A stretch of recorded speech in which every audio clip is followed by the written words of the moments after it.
باللہ من الشیطان الرجیم بسم اللہ الرحمن الرحیم۔ میں سردار خلیفہ ضلع مانسہرہ سے میرا تعلق اور حال مقیم واشنگٹن امریکہ میں۔ آج بعض ذرائع اور مختلف رپورٹس کے ذریعے پتہ چلا کہ مانسہرہ کی صوبائی جو ڈسٹرکٹ اور تحصیل سطح پہ جو اسمبلیاں وجود میں آئی ہیں گزشتہ بلدیاتی الیکشن کے انعقاد کے بعد، کل اس کی حلف برداری کی تقریبات منعقد ہوئیں اور مختلف باذوق اور ذمہ دار ذرائع سے معلوم ہوا کہ اس حلف برداری کے اندر جو اقرارنامہ تیار کیا گیا اس کے اندر نبی پاک صلی اللہ علیہ وسلم کی وہ الفاظ حذف کر دیے گئے جس میں ہمارا ایمان ہے کہ نبی پاک صلی اللہ علیہ وسلم آخری پیغمبر ہیں اور ان کے بعد کوئی پیغمبر نہیں آنے والا، اور اس سے جو انکاری ہے وہ خارج الاسلام ہے۔ چونکہ میں مفتی بھی نہیں ہوں، عالم بھی نہیں ہوں، میں ایک معمولی سا ایک عام شہری ہوں، اور آج کی میری اس بات کا تعلق کسی سیاسی وابستگی یا کسی سیاسی سکورنگ سے کوئی تعلق نہیں ہے۔ چونکہ میں ایک عام شہری ہوں تو میرا سیاست سے اس طرح کا کوئی تعلق نہیں ہے جس طرح کے عام طور پر لوگوں میں پایا جاتا ہے۔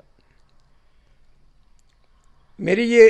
چھوٹی سی ویڈیو اور اپنا میسج پیغام ریکارڈ کرنے کا مقصد صرف اس بات کا احساس دلانا ہے کہ ہم کس طرف جا رہے ہیں، اور اس وقت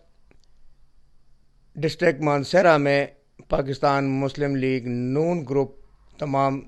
تحصیلوں میں کامیاب ہوئی ہے ضلع کی سطح پہ۔ میں جناب محترم اور میرے بزرگ معذرت کے ساتھ آپ دو حضرات سے مخاطب ہوں۔ جناب مولانا منیب الرحمان صاحب، آپ ایک بہت بڑے شخصیت، ایک عالم ہیں اور آپ سے زیادہ کوئی نہیں جانتا، اور اسی طرح جناب سردار محمد یوسف صاحب جو سابقہ وفاقی وزیر مذہبی امور کے وزیر رہ چکے ہیں 5 سال مسلم لیگ نون کے دور میں ان کی پارٹی کی طرف سے، اور اس وقت مسلم لیگ نون کے سینئر نائب صدر ہیں، اور اس وقت آپ مسلم لیگ نون کی سیٹ پر صوبائی اسمبلی کے صوبائی ممبر MPA بھی ہیں، اور ضلع مانسہرہ میں اس وقت نون لیگ ونر ہے بلدیاتی سیٹ اپ میں۔ میرے اس وقت اس بیان کا اور اپنے ایک میسج کا ریکویسٹ کا مقصد کسی کو ہرٹ کرنا یا کسی کی تضحیق کرنا یا کسی کو ٹارگٹ کرنے کا مقصد بالکل بھی نہیں ہے۔ جو مجھے سمجھ آئی، جو مجھے ذرائع سے معلومات ہوئی، اس کی بنیاد پر میں بات کروں گا۔ میرا ذاتی طور پر کوئی اختلاف نہیں، لیکن جہاں آپ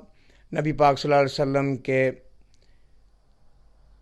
بات آئے گی، ناموس رسالت پر بات آئے گی، وہاں پر ایک عام مسلمان، میں ایک بہت کمزور سا مسلمان ہوں،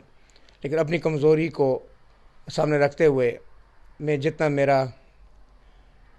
اختیار وسائل ہے اس کو میں استعمال کرنے کی کوشش کروں گا۔ جناب محترم سردار صاحب، میں معذرت سے آپ سے مخاطب ہوں۔ آپ نے میرے اس بات کو سیاسی طور پر بیان نہیں لینا اور دل پہ بھی نہیں لینا، کیونکہ ہم نے کل اس دنیا سے چلے جانا ہے۔ یہ دنیا بھی، یہ دولت بھی، یہ سیاست بھی، یہ اسمبلیاں، وزارتیں سب یہاں رہ جائیں گی، اور بعد میں ہمارا کچھ دنوں کے بعد ہمارا نام لینے والا بھی کوئی نہیں ہوگا۔ سر، آپ کی موجودگی میں جب آپ وفاقی وزیر اور مذہبی امور کے وزیر ہوا کرتے تھے، اس وقت بھی صوبائی اسمبلی قومی اسمبلی میں کے آئین میں سے جو شک ناموس رسالت کی اسکپ کی گئی، اس وقت آپ وہاں پر موجود تھے اور آپ اس کے وزیر تھے، اس وقت بھی مسلم لیگ کی حکومت تھی۔ ہم ہر وقت یہ بات کرتے ہیں کہ جو گزشتہ حکومت کل پرسوں ختم ہوئی ہے اور اس وقت مسلم لیگ نون کی حکومت ہے، میاں شہباز شریف صاحب اس وقت وزیر اعظم ہیں، اور جناب عمران خان صاحب کی حکومت ختم ہو گئی، میں نہیں کہتا کیوں اور کیسے ہوئی، ہو گئی بس. اور وہ ہر مقام پر سب سے پہلے نبی پاک صلی اللہ علیہ وسلم کا نام لیتے تھے، ان کا ذکر کرتے تھے، اور اللہ کے رسول کے نام سے وہ اپنی بات شروع کرتے ہیں. اور آج کے اس وقت میں ایک عجیب سی سلسلہ چل رہا ہے. یہ تو مسلم لیگ نون مسلم لیگ ہے، نام ہی مسلم لیگ ہے، یہیں پہ سب اس کو اسکپ کیا جا رہا ہے.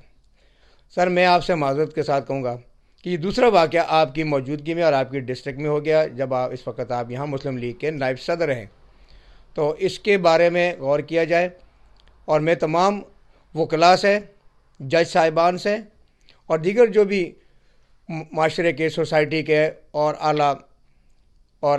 جو معززین ہیں ان سے میں درخواست کروں گا کہ اس مسئلے کو سیریس لیا جائے، اس کو نظر انداز نہ کریں، کیونکہ اس سے بہت سارے مسائل پیدا ہو سکتے ہیں. اور اس حلف برداری کو بالکل قابل قبول نہیں سمجھا جائے گا. آپ کا حلف برداری بالکل نہیں ہوئی ہے. اس کو دوبارہ سے اس کے تحریر کو، اس کے بیان کو تبدیل کر کے اور اس کے اندر آپ صلی اللہ علیہ وسلم کی اقرار نامہ شامل کر کے دوبارہ سے حلف برداری لیں. میں نے کہیں سے یہ بھی سنا